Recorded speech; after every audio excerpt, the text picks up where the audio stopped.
So ever since last offseason when Klay Thompson was offered an extension by the Warriors for 2 years, $48 million, he rejected the offer and pretty much bet on himself.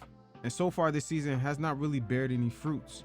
First of all, he's averaging under 20 points per game for the first time since 2014.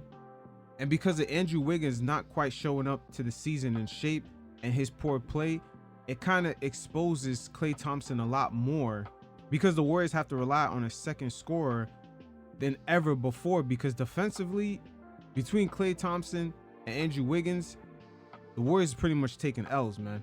And it's made Klay Thompson this season kind of look like a guy that's forcing shots. And not only that, teams are actually hunting for Klay as a mismatch, as a slower footed guard. But Klay was asked a few questions about his struggles this season, and he revealed quite an interesting conversation he had with Steve Kerr. You guys check it out. Well, Steve and I had actually a great conversation yesterday, and that helped me relax a lot.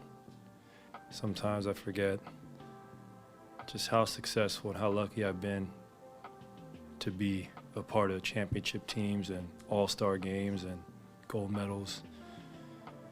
And when you want to get back to that level so badly, you can kind of get in your own way. And rather than forcing it, we had a conversation about just enjoying this last chapter of my career and how lucky I truly am to still be playing this game and do it at a high level and being a better mentor for these young guys, leading by example and having my energy right every game. And he helped me realize when I do have negative energy, how that affects the team in a poor manner. So we had a great conversation. That just helped me change my whole mindset and forget about shooting splits or points per game or all-star games, and just to enjoy being in this Warriors uniform and appreciate what we built, because it's such a rare opportunity for any professional athlete to be a part of so much success and to try and pass that torch to the younger guys and keep this thing going. Now, two things here kind of stuck out with me. One, Klay Thompson having a negative effect on the younger guys. And Steve Kerr, he's kind of playing a juggling act right now, because he has guys like Kuminga making comments about his playing time. And some of these young pups, they're going to want to come up the ranks. We see Moses Moody at times play really well, but yet get pulled out of the game for Andrew Wiggins, who's really been one of the biggest disappointments this season. As a person who was the second best player in the NBA Finals, alongside Stephen Curry in 2021, it was not Klay, it was Andrew Wiggins. It's been a real disappointing season for him, especially not coming into the season in shape. But the Warriors for a while now have been struggling with the younger players. We've seen it with Wiseman, we've seen it with Kuminga, Moody kind of coming up the ranks now, and yet he's still getting his minutes pulled for Andrew Wiggins, who's been struggling. And this may have something to do with the Warriors. And when you look at the politics of the league, of course, the guys getting paid the big bucks got to get the minutes. But I'll also tie that into the Warriors evaluation.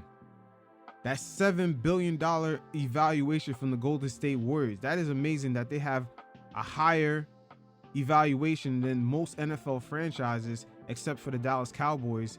And their evaluation is higher than the New York Yankees and New York Knicks, who have not only a built-in sports franchise, but they also have built-in media entities just for those franchises alone. And the Warriors do not even have anything near that. And before the 2010s, that franchise was not really relevant for about 20 years. So how all of a sudden they just jumped above all these franchises that have been making all this money and have all these media entities that have been well established for all these years? And it's pretty much tied with the Splash Brothers, mainly with Stephen Curry. But the Splash Brothers, if they're not splashing, I'm wondering how that franchise evaluation is really tied to those guys being there. Because once they don't have relevant players, I believe that franchise will sink down. But the Warriors having their new stadium, there's a lot of politics in play, because they can't just really operate in this arena with a bunch of new guys that they don't really know and walk away from the formula, which is the Klay Thompson, Draymond Green, Stephen Curry formula, which pretty much has made them their money and gained them the recognition that they have. And right now we're pretty much seeing the young pups on the Golden State Warriors kind of begin to hit their head against the wall and kind of bark back against the management as far as them not getting minutes. But a lot of things are kind of right now there's a lot of things kind of going against the Warriors with this new CBA coming up. And just looking at their salary for next season, they're going to be over that second apron, which will make it very hard for them to make trades. Even if they wanted to do a swap out and not pay Klay Thompson next season and perhaps make a trade for Jordan Poole, it's going to be very hard for them to do that, being about $17 million over the cap. Just them tying Andrew Wiggins to all those guaranteed years up until 2027 is coming back to bite them in the ass. And when you tie that into Steve Kerr kind of juggling the lineups, trying to have a situation where the older veterans kind of ride off into the sunset, while at the same time creating an entertaining enough product for the Golden State Warriors front office to keep up their valuations of having a $7 billion net worth franchise, and at the same time trying to please the young guys so they can stick around for the eventual rebuild, which is a normal part of basketball. This is the part of the whole dynasty life cycle. There's a building point, there's a few great years of having good times, and at some point there's a fall off period.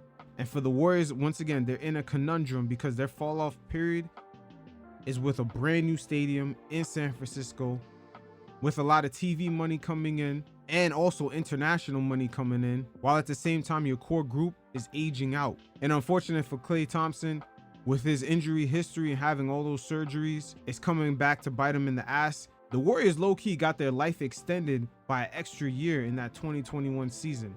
Andrew Wiggins, the way he kind of played himself into that system, played really well. He gave him an extra, I would say, jolt of life. Him and Jordan Poole gave the Warriors kind of an extra shelf life that they really didn't have. But with this roster having a lot of players beginning to age out, especially with an old CP3 who probably won't last a season, they're just a little bit too slow-footed at times, and defensively they're way too small to stop a lot of these teams like Denver. And even the Lakers, with all the bad shooting that team has, just their size and length alone can bother the Warriors. So they're beginning to hit that point where they don't have a lot of room for mistakes, for some of the boneheaded turnovers they used to make. But we'll see if Steve Kerr can make adjustments for the roster he actually has. Not the system he wants to run, but just tailor his schematics for the players and skill sets that he actually has on his roster. So we'll see how this plays out.